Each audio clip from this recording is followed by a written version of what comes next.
Welcome back नाज़रीन। अहम ख़बर आहे सिंध जे तालीम ऐं बोर्ड तोड़े यूनिवर्सिटियुनि जे वज़ीरनि प्लानिंग कमीशन पारां सूबे जे तालीम बाबति जारी कयल परफॉर्मेंस रिपोर्ट खे नाक़स करार ॾेई छॾियो आहे। रिपोर्ट लाइ डेटा गॾु करण जो तरीक़ो दुरुस्त नाहे। लॻे ईअं थो त रिपोर्ट ऑफिस में वेही तयार कई वई। सरदार शाह वधीक चयो त सिंध में 50 सिको स्कूल बोर्ड सबब तबाह थी चुका आहिनि। मनसूबा बंदी वारी कमीशन रिपोर्ट में ॿुधायो त सिंध तालीम में पोइते थी वई आहे। सिंध में 40,000 मां 20,000 स्कूल पढ़ाइण जोगा न आहिनि। पंजाब में बि स्कूलनि जी सूरतहाल बहितर नाहे। सिंध जे तालीमी निसाब में समूरे पाकिस्तान जो ज़िक्र थियल आहे। सिंध जी तालीमी निसाब में साइंस ऐं टेक्नोलॉजी खे शामिल कयो वियो आहे। मेरिट जी बुनियाद ते उम्मीदवारनि टेस्ट पास कया ऐं उस्ताद भर्ती कया आहिनि। नौशेरा फिरोज़ जा स्कूल पंजाब जे 70 ज़िलनि जे स्कूलनि खां बहितर आहिनि। अहम ख़बर आहे अवां सां शेयर करे रहिया आहियूं। सिंध जे तालीम ऐं बोर्ड तोड़े यूनिवर्सिटी जे वज़ीरनि प्लानिंग कमीशन पारां सूबे जी तालीम बाबति जारी कयल परफॉर्मेंस रिपोर्ट खे नाक़स करार ॾेई छॾियो आहे। रिपोर्ट लाइ डेटा गॾु करण जो तरीक़ो दुरुस्त नाहे। लॻे ईअं थो त रिपोर्ट ऑफिस में वेही तयार कई वई आहे। इन हवाले सां लाइन ते मौजूदु आहे कराची खां शहज़ाद जलबाणी। जी शहज़ाद, कहिड़ा तफ़सील आहिनि?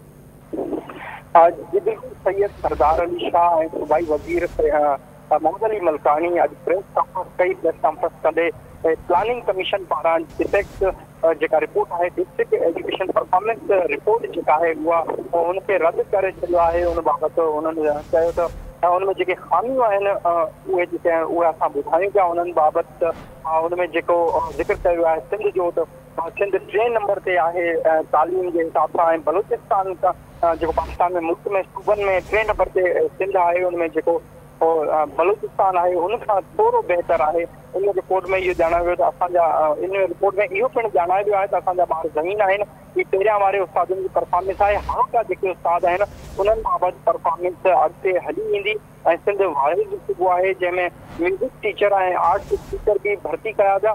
ऐं सरदार अली शाह जो वधीक इहो चवण हुयो प्रेस कॉन्फ्रेंस कंदे त क्वालिटी जी ॻाल्हि आई त रिपोर्ट में ॼाणायो वियो त उस्ताद भर्ती कया विया आहिनि। उन भर्ती जो सिलसिलो जॾहिं त 2025 ताईं मुकमल थियणो आहे। उन्हनि उस्तादनि जी परफॉर्मेंस जो नतीजो अॻिते ईंदो। पोइ हिन डिस्ट्रिक्ट एजुकेशन परफॉर्मेंस रिपोर्ट में ॼाणायो वियो त नौशेरा फिरोज़ 69 नंबर ते आहे 134 ज़िलनि मां। लेकिन आउं ॻाल्हि कंदुसि त ॿियनि केतिरनि ई ज़िलनि खां जेको आहे नौशेरा फिरोज़ तमामु सुठो आहे। उन्हनि में माना उनजी परफॉर्मेंस तमामु सुठी वई आहे। हिन रिपोर्ट में इहो ज़रूरी हो त सबब बि ॼाणाया वञनि त कहिड़े सबबनि जे करे जेको आहे तालीम उन ते आहे जो इंफ्रास्ट्रक्चर जेको आहे उहो तबाह आहे सिंध जे स्कूलनि जो। जॾहिं त असां पाण हिन ॻाल्हि जो उहो इक़रार कयूं पिया त 20,000 खां मथे स्कूल जेके आहिनि उहे तबाह आहिनि।